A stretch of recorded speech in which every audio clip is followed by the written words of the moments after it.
Pope ஆண்டவர்.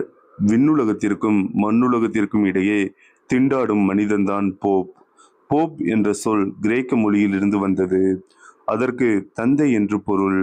உலகின் அதிக மக்களால் பின்பற்றப்படும் கிறிஸ்தவ மதத்தினை உருவாக்கியவர் இயேசுபிரான். அதன் தலைவரும் அவர்தான். தனக்கு பின்னர் காணக்கூடிய தலைவர்களாக இருந்து மக்களை வழிநடத்தி செல்வதற்கு பேதுருவை ஏற்படுத்தினார்.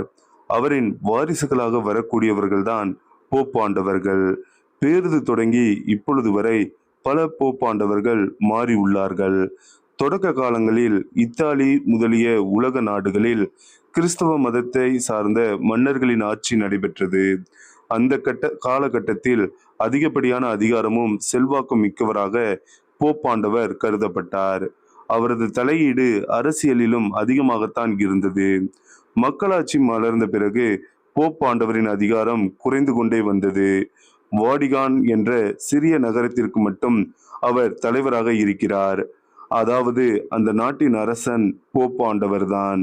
மொத்தமாக 108 ஏக்கர் பரப்பளவு கொண்ட உலகின் மிக சிறிய நாடு வாடிகான். இன்றைய காலகட்டத்தில் கூட பல உலக தலைவர்களிடம் போப்பாண்டவருக்கு தொடர்பு உள்ளது. அனைவரும் அவரின் வார்த்தைக்கு மதிப்பு கொடுக்கிறார்கள். உலகில் அமைதியை நிலைநாட்டவும் ஏழை மக்களுக்கு உதவி செய்யவும் போப்பாண்டவர் தன்னால் முடிந்த அளவு முயற்சிகளை மேற்கொண்டு வருகிறார்.